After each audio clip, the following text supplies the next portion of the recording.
Alors on continue nos compléments sur les distributions. Donc on va s'intéresser à la dilatation d'une fonction et voir comment en fait elle se traduit en termes de distribution. Donc on considère une distribution régulière associée à une fonction f qui est de classe L1 log pour dire qu'elle est localement intégrable sur R. Donc on s'intéresse à l'opération de translation. Donc f de x devient f de lambda x, lambda est réel. On peut la noter f indice lambda, d'accord.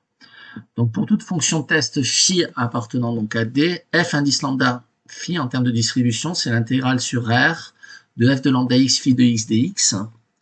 On fait un changement de variable ici, on pose x' égale lambda x. Bon. Donc dx' égale lambda dx. Notre intégrale devient donc l'intégrale de moins l'infini à plus l'infini de f de x' multiplié par 1 sur le module de lambda dx' phi de x' sur lambda. C'est donc égal à 1 sur lambda, la distribution f appliquée à phi indice de 1 sur lambda. Donc c'est notre résultat en fait. La distribution phi de 1 sur lambda de x est définie comme étant la valeur de phi au point de coordonnées x sur lambda. Donc par définition, on définit, on considère t appartenant à d', on définit la distribution dilatée d'une fonction lambda de la manière suivante. T indice lambda est tel que pour toute fonction de test, la distribution associée à T indice lambda sur une fonction de test, appliquée sur une fonction de test phi, vaut 1 sur module de lambda, T phi 1 sur lambda. Donc il va sans dire que lambda est strictement positif puisqu'on fait une dilatation, une homothétie. Voilà, et ça n'a aucun intérêt de poser lambda égale 0. Voilà. Que se passe-t-il ensuite lorsqu'on fait le produit par une fonction?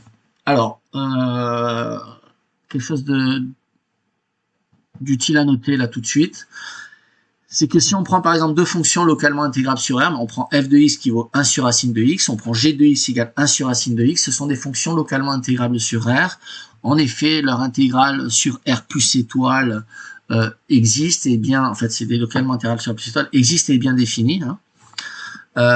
Puisqu'en fait on a une fonction de type 1 sur x puissance 1 demi, c'est donc 1 sur 1 x puissance alpha avec alpha inférieur à 1 qui est intégrable sur R. Par contre le produit f de x, g de x, donc 1 sur racine de x fois 1 sur racine de x et 1 sur x, n'est pas une fonction localement intégrable sur R. En effet c'est une fonction qui est dont l'intégrale est diverge, hein, puisqu'elle diverge clairement 0, et en l'infini elle diverge, puisque 1 sur x c'est du 1 sur x puissance 1, c'est donc une intégrale de Riemann du type 1 sur x puissance alpha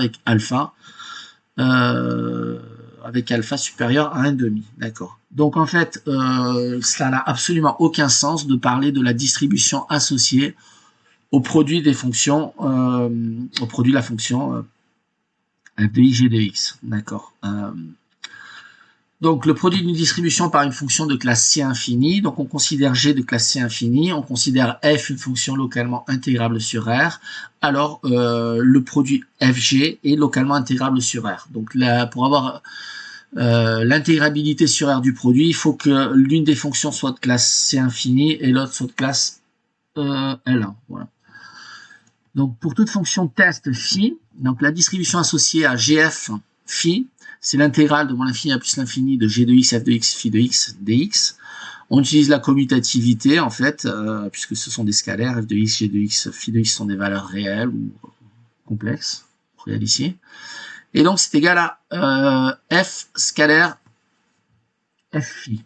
Donc, on peut donc, pour toute distribution t appartenant à des primes, définir la distribution gt, où g est une fonction de classe C infinie, quelconque, pour tout phi appartenant à D, donc la distribution associée, donc gt sur une fonction de test phi, c'est égal à la distribution associée à t, et sur la fonction, maintenant, g phi, d'accord. Donc on a une espèce de règle de calcul qui nous permet, c'est un jeu d'écriture qui va nous permettre après, dans les calculs, de faire des choses intéressantes et d'arriver à des résultats.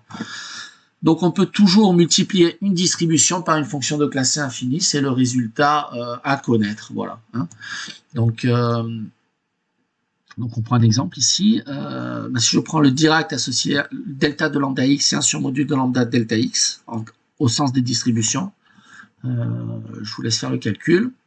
Voilà, je vais m'arrêter là sur cette vidéo et je vais continuer par la suite les compléments sur les distributions.